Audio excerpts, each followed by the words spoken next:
Você já entrou em um desses lugares suntuosos, onde parece que todo mundo sabe exatamente o que fazer, né? O como falar, ou se vestir, ou se portar, ou se posicionar? Parece que tem um manual de instrução onde todo mundo está seguindo e você não. Você se sente até mesmo que é um certo intruso naquele lugar, naquele ambiente. Bom, aí vem uma pergunta, mas por quê? Por que a gente sente esse tipo de sensação, esse tipo de sentimento?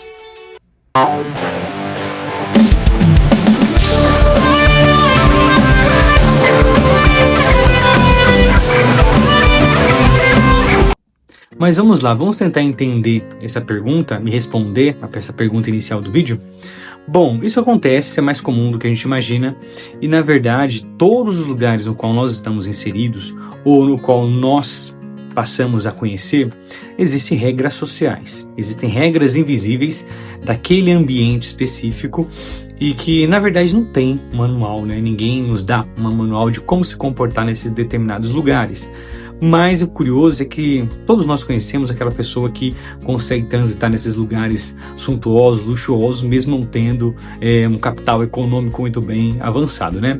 Bom, mas foi tentando entender essas dinâmicas que nós temos um sociólogo muito interessante, que é o Pierre Bourdieu, que ele vai tentar entender e criar um conceito muito interessante, que é o capital cultural. Bom, se eu fosse traduzir de uma forma mais didática o que seria o capital cultural, eu traduziria o capital cultural como repertório. Tudo aquilo que você vem incorporando, suas experiências ao longo da sua vida, é o seu capital cultural. Os livros que você já viu, as viagens, as experiências que você veio acumulando. Então eu traduziria dessa forma. O seu capital cultural seria esse repertório que você vem acumulando. E aí é uma questão muito interessante, que é através desse seu capital cultural que você consegue transicionar nesses ambientes e não só transicionar, mas também entender a dinâmica desses ambientes, né?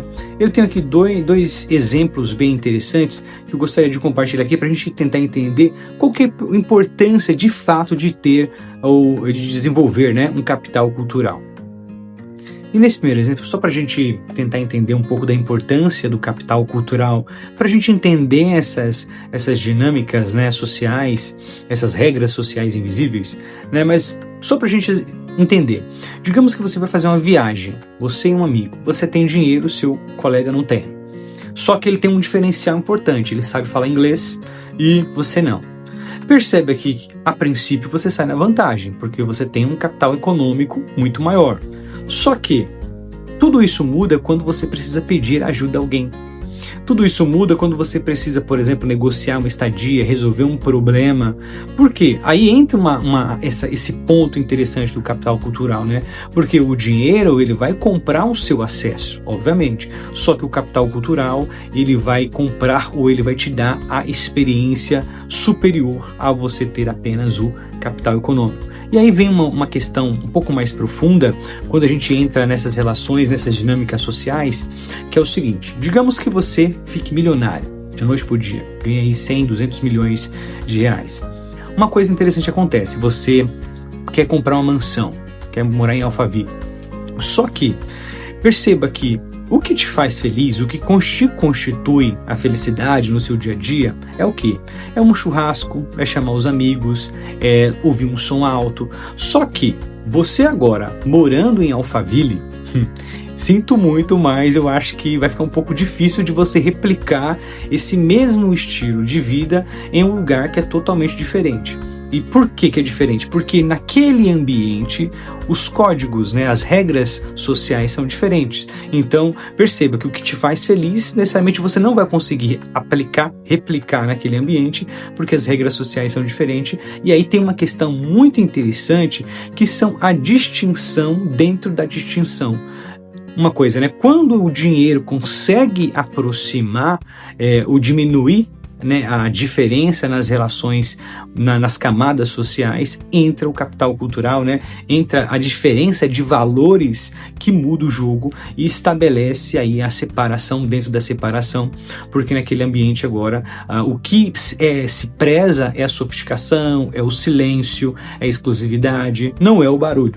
Então é muito comum, por exemplo, ter pessoas que, por mais que tenha dinheiro e por mais que ganhe, né, muita grana e passa a morar, né, em um lugar, uma mansão, pode ser que continue ainda infeliz, porque a sua constituição dentro da sua classe social é totalmente diferente, são valores diferentes. Então ela pode estar dentro de uma mansão e estar extremamente infeliz. Então, para finalizar, talvez um dos maiores méritos do Bourdieu seja justamente esse, mostrar que o dinheiro, ele compra o acesso, mas não compra o pertencimento, até porque o pertencimento é algo historicamente construído.